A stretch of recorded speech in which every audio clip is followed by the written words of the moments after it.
Yeah. So how do you explain it?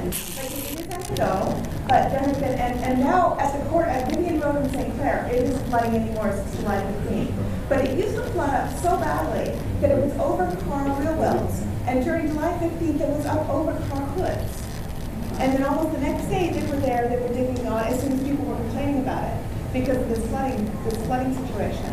And again, it's all anecdotal. I don't have photographic evidence of this. And if I had known this was going to happen, I would have been there every single rainfall, you know, tracking what it was so that I could present with you and say, look, we've had worse rainfall and we've not had flooding.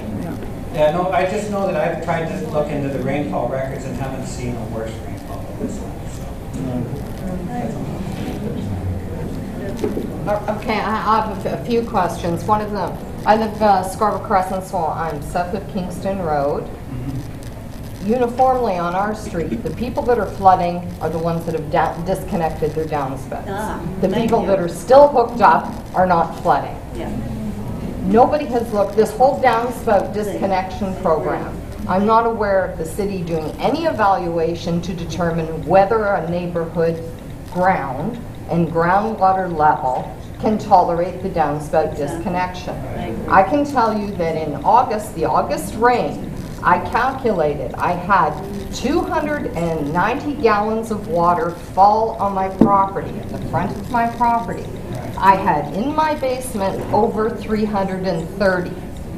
So somebody else's water was in my basement, and it also meant every single drop that fell from the sky went inside my house. My downspout is discharged 20 feet from my house. I shouldn't need foundation work discharging that far from my house. So the downspout disconnection program, I have a big problem with because, as I say, nobody has come through.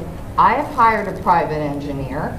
I've been told I need a bore sample, which will cost me $2,000 to prove what I already know, which is there's a high groundwater level.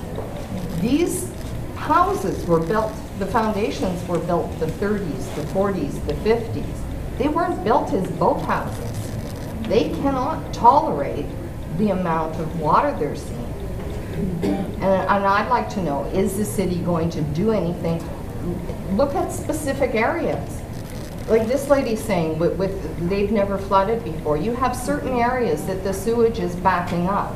They all seem to be areas where there's been massive infill housing, yet the city's saying, oh, the sewers are fine.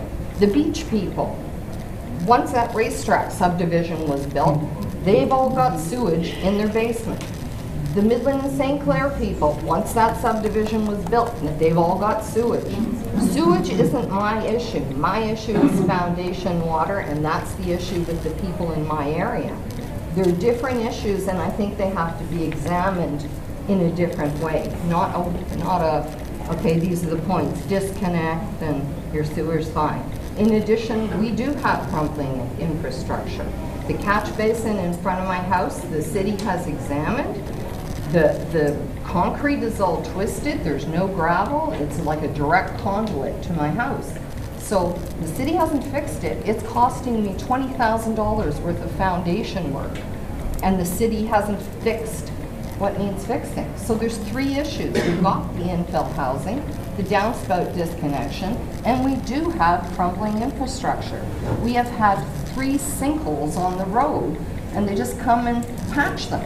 Well, sinkholes happen for a reason, and it implies instability under the road surface. So I'm not buying the story. Right. No, you raised a bunch of points. So I won't go back about the development point again because you don't like that answer. So. But we'll talk about the downspout disconnection program and the impact that has on basement flooding. And it's possible that when you add more water to the ground, that there could be certain places where the ground is very sandy or gravelly, where that water could get down. And if also your laterals, your sewer drains are very leaky, and the whole system is very leaky, you could conceivably add some more water through the downspout disconnection and leaving it connected to the storm sewer. But I think that's a very small effect. I don't think that would have created enough. And we looked Well, at I can tell you, so people In our that have sump experience- pumps, the sump pumps are running constantly. Yeah, so when there it's you have raining. a high water table. If the sump pumps are running consistently, that shows that the water table is just very Exactly. high in that area.